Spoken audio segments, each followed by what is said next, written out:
How's it going? I'm Mikey. And I'm Lee. We're from Joe Maxi, and this is Twizzle.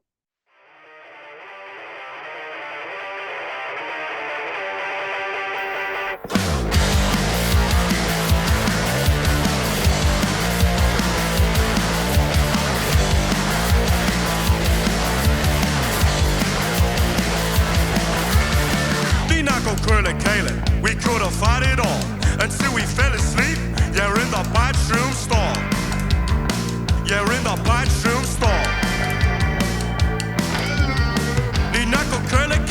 We could have fought it all until we fell asleep, and that's all we could recall. That's all we could recall. We'll make you go insane. Boy, you read about us, let your life to play. That's a right and a right and a long. Twizzle comes along to prove us all wrong.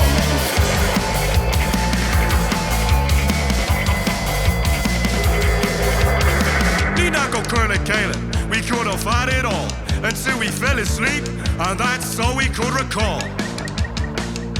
That's all we could recall. We could have fought it all until we fell asleep. You're in the bathroom stall. You're in the bathroom stall. We'll bring pain to your game. We'll make you go insane. Or you read about us, then let your life to play. That's the right and the right and the wrong. Twizzle comes along to prove us all wrong. We'll bring pain to your game. We'll make you go insane. Or you read about us, then let your life to play. That's the right and the right and the wrong. Twizzle comes along to prove us all wrong.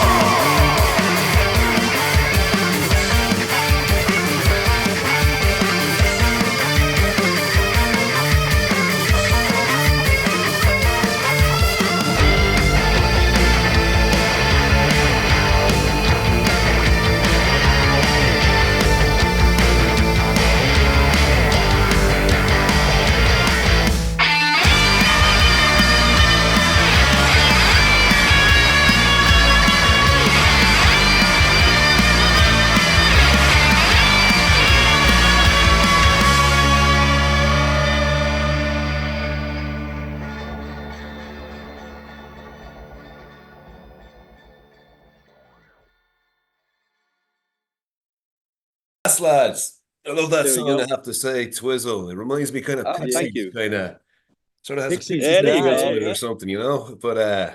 but we'll get to your music in a minute. First of all, tell the listeners, Joe Maxi, where did the name come from? First of all, where are you based? Where are you coming out of? We're coming out of Clondalkin and Lucan in All right. Dublin. Yeah, Clondalkin and Lucan. The one black sheep from Cavan. But we actually try not to get into that too much. No offense to anyone out there from Cavan, but I think the less Gavin, it's a bit of a commute. Yeah. Where'd the name come from? Oh, the name, Go on. actually, it's, well, obviously Joe Maxi slang for taxi, I suppose. And if no one knows that, that's the. Is that Irish slang or is it Dublin slang? I don't I think know. it's Dublin slang. No, You it might be get it universal down the slang. west. It's a Dublin slang. It's a isn't it? Dublin thing, It must be a Dublin thing, all right. So, Wangers Dublin people, we call Taxi Joe Maxi. But good friend of ours at the time when we were starting the band has a nickname of Joe Maxi because always in taxis. So we kind of just copy and pasted it to our own band name. He was a little roadie at the time, so we had to give him a compliment by kind of naming the band So after a nod to the roadie. That's brilliant. But where did you start? it.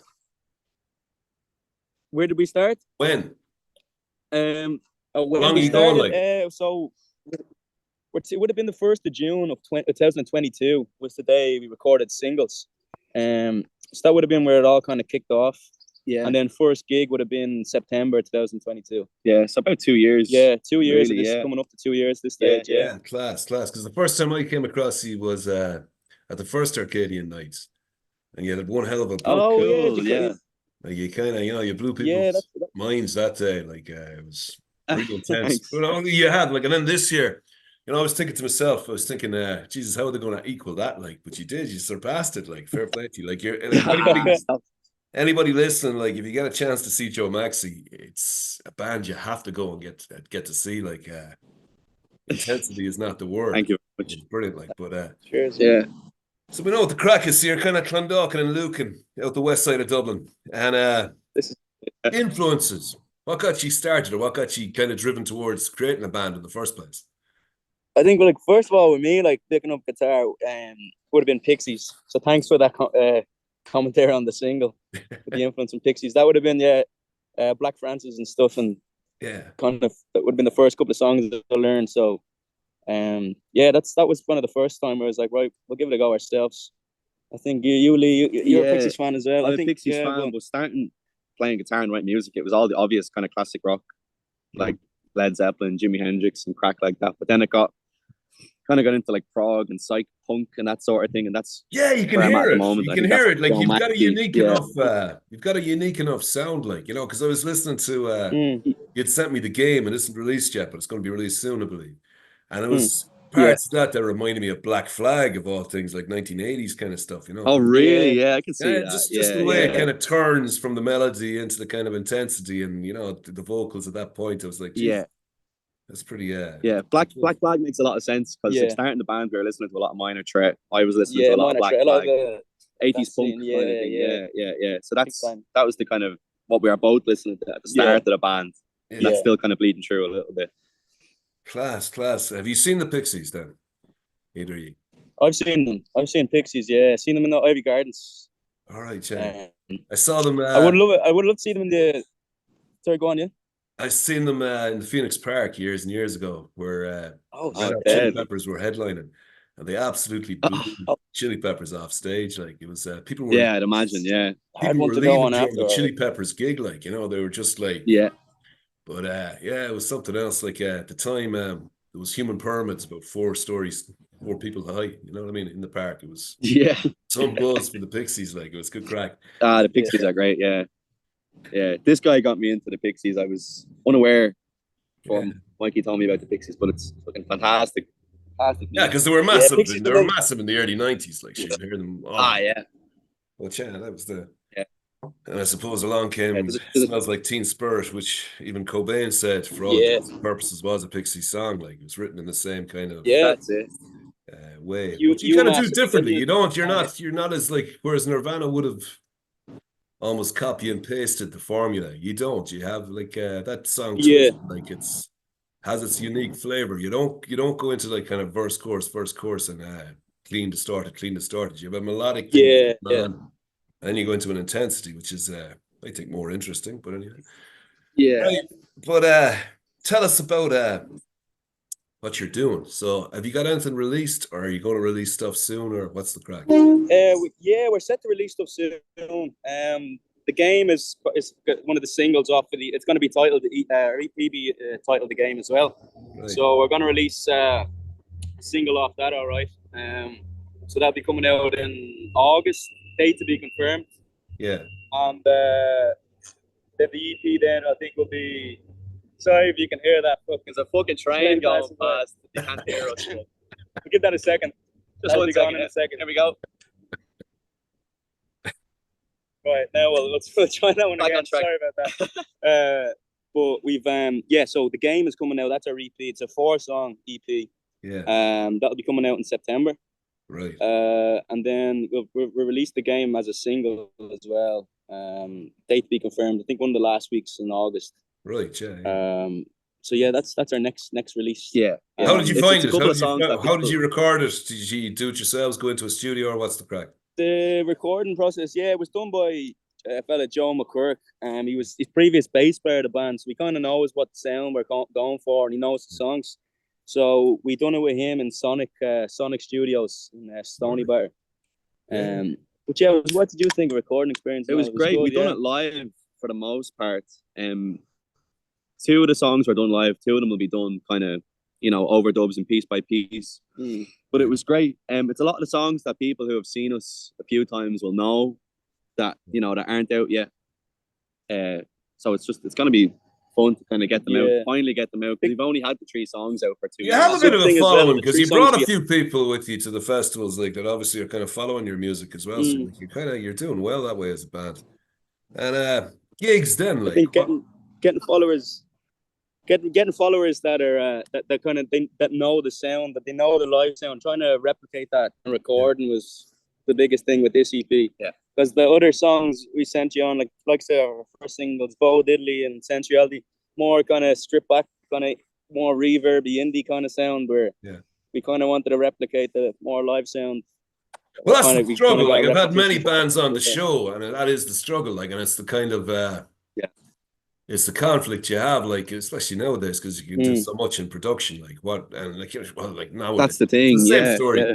With the Clash's first album, they went into a studio and they were like, you know, CBS or someone had them at the time, and you know, they got someone and that person dictated how the sound should sound, and they weren't happy with that first album at all. It was slowed down and it was too clean and that kind of stuff. Whereas the Pistons, in, you know, they did it right. Like, but it can be hard, it can be tricky. But I suppose if you've got somebody who's producing it who has been in the band already, then the kind of this is it.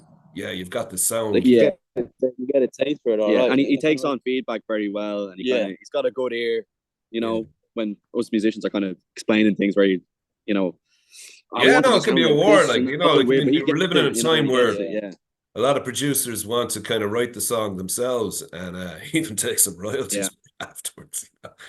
Exactly. You're wondering, like, you know, what is going on here? Yeah, that can be tricky. Yeah, a lot of bands. He's a good friend of the band. A lot of the punk bands that have been on, you know, it's a lot of them have kind of recorded live, so they're kind of, you know, the drummers in one place and everyone else, because they wanted some sort of a flavor of the spirit of the live act, you know.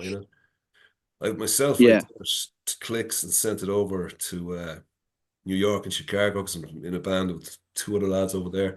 That's a very different experience again, you know. And then somebody else entirely, I think there's no communication really as it's being produced. So that's, you know, it's an interesting thing. But like people who are doing it are in the band, so we all know what we want to do. But how to communicate that is something else. But so you have singles and EPs coming out. And the EP you're saying is around September and stuff like that.